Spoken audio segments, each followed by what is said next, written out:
Baphomet here, and this is part 2 of my Dying Bride, and you'll see the correction in the last video about Songs of Darkness and Words of Light to the newest album, Field of Misery. It actually meant to say, starting off with this album here, the Dreadful Hours.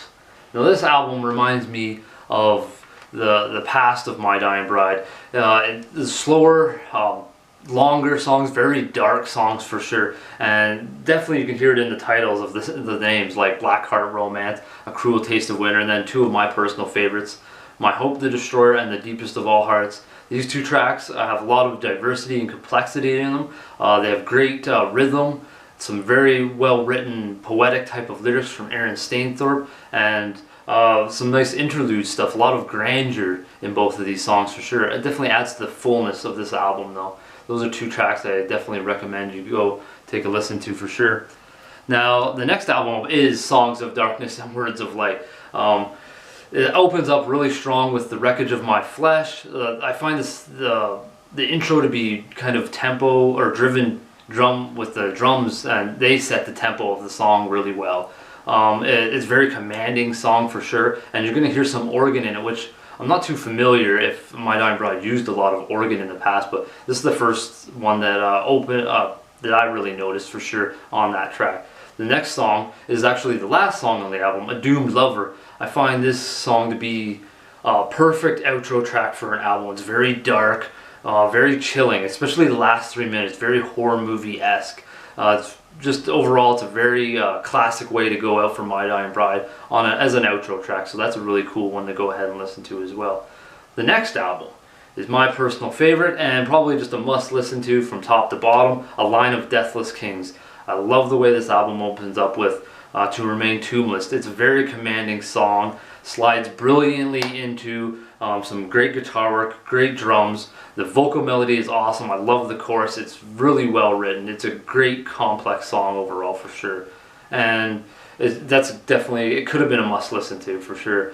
Another song I should mention though is a slower one, a little darker, Thy Raven Wings. Again, great vocal melody, great guitar melody, perfectly blended together. They do a phenomenal job at doing those melodies together. That's a great song to listen to as well. And then the next track followed up after that is 180, complete opposite, Love's Intolerable Pain. Now this song is more beastly on guitar, angrier pace on drums, especially in the interlude. To me, that is the focal point. This interlude is awesome. You're going to hear harsh vocals, clean vocals, poetic lyrics, great guitar work. Overall, this could have been a must listen to as well.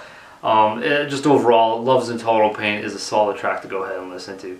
Now, Deeper Down is another song that could have been a must listen to as well. I find this song just sucks you into a maelstrom of darkness. I love this track. It's simple, but so heavy. The riff just speaks disgust to you. The lyrics are phenomenal. I love the description that Aaron Stainthorpe uses. I find the music and the lyrics actually set the atmosphere here that kind of sucks you into that maelstrom of like being in wherever he's talking about, being in rugged, rough waters or something. They do a great job of setting the atmosphere, especially on this album. Definitely check out this album. You won't be disappointed. Or you might be, and you might be like, shut up, you're an idiot. But the next album up is For Lies Thy Sire, and this was actually the first one I'm talking about the artwork about. I wanted to mention, because I like the photography here. I hope you can see this, but there's nice, clean photography here. Really nice shots of there's a cool throne in here that looks like Aaron Stainthorpe could possibly be sitting on or something. It's a very nice shot. I love the foreground and the background overall. So, now I'll get to the songs. My Body a Funeral, Fall With Me. These two tracks both see the reappearance of some painful violin. Very well done here. And they're both very well drum driven as well, which I kind of notice on this album. There's some really aggressive drums. But for My Body a Funeral, Fall With Me, those two have some nice violins. So if you're a fan of violin, check those out. And then that brings me to my must listen to track. So if you click right here, this will bring you to Bring Me Victory. Probably one of my most favorite My Dying Bride tracks of all. Again, drums are a huge focal point on this song. It's also a shorter song, not your traditional My Dying Bride. It's about 4 minutes or so. But I love the melodies here. I love the energy here, and it kind of reminds me more of a modern version of Forever People, just not as aggressive and nasty though. It's a definitely, you know, must listen to track. Click on that, and I'll take you directly to the video as well, which I'll be linking up to you with that as well. The next album up is The Map of All Our Failures. This album I find is definitely more like As the Flower Withers or Turn Loose the Swans, maybe even like a Candlemass album. It's a very longer songs on this album. Like most of them are 8, 9, 10 minutes, but it's still a solid album. There's still some really good tracks I can mention to you.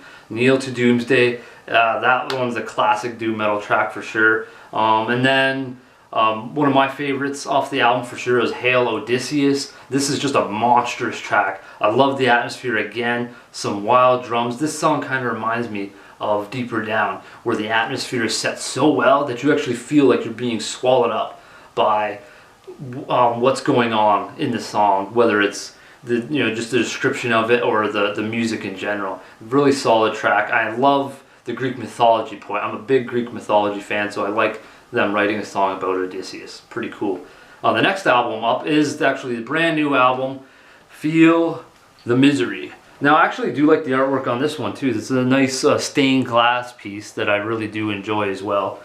But I haven't actually had too much time to dissect this album since it is brand new. It does open up really well with And My Father Left Forever is a really solid opening track for sure. And then actually my favorite track though is the title track, Feel the Misery. I find it's the most commanding, the heavy song on the album for sure. There's a great hook to this song in the guitars and some nice piano as well.